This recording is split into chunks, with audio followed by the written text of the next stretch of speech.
জীবন বাঁচাতে এভাবেই বাংলাদেশ সীমান্তরক্ষী বাহিনী বিজিবি সদস্যদের পায়ে ধরে আর্জি জানাচ্ছিলেন ধরা পড়া ভারতীয় 2 বিএসএফ সদস্য। কয়েক মাস আগেও যে বিএসএফ এর সদস্যরা বাংলাদেশিদের গোনায় ধরত না, তারাই এখন সমীহ করা শুরু করেছে। সম্প্রতি ভারতের বর্ডার সিকিউরিটি ফোর্স বিএসএফ এর 2 সদস্য অস্ত্রসহ আন্তর্জাতিক সীমান্ত পেরিয়ে বাংলাদেশের অভ্যন্তরে প্রবেশ করে বাংলাদেশি কৃষকদের ধরে নিয়ে যাওয়ার চেষ্টা করে, কিন্তু স্থানীয়দের প্রচেষ্টায় উল্টো তারাই ধরা পড়েন এবং সেখানে চলে আসেন বিজিবির সদস্যরা।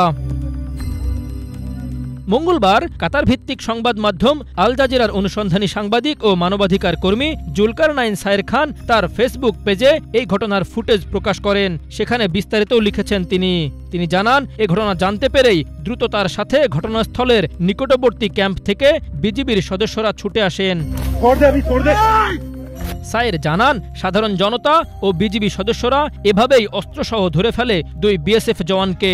পরবর্তীতে ক্ষমা প্রার্থনা করায় যথাযথ প্রক্রিয়া অনুসরণ করে তাদের বিএসএফ কর্তৃপক্ষের কাছে হস্তান্তর করা হয়। এ ঘটনার একটি ভিডিও সামাজিক যোগাযোগ মাধ্যমে বেশ আলোচনা তৈরি করেছে। 5 আগস্ট ফ্যাসিস্ট শেখ হাসিনা পালানোর পর থেকে ভারতের চোখে চোখ রেখে কথা বলছে বাংলাদেশ সীমান্তরক্ষী বাহিনী। কোনো সীমান্তে আন্তর্জাতিক আইন লঙ্ঘন করে বাঁধ ও কাঁটাতারের বেড়া নির্মাণ করতে চেয়েছিল বিএসএফ, কিন্তু বিজিবির বাধায় তা করতে পারেনি।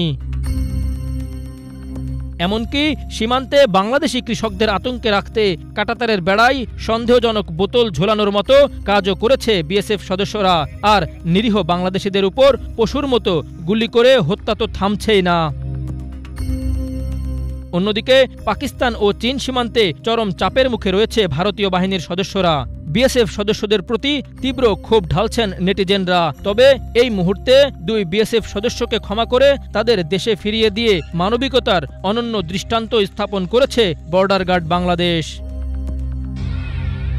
আক্তারুজ্জামান, বাংলা ভিশন, ঢাকা।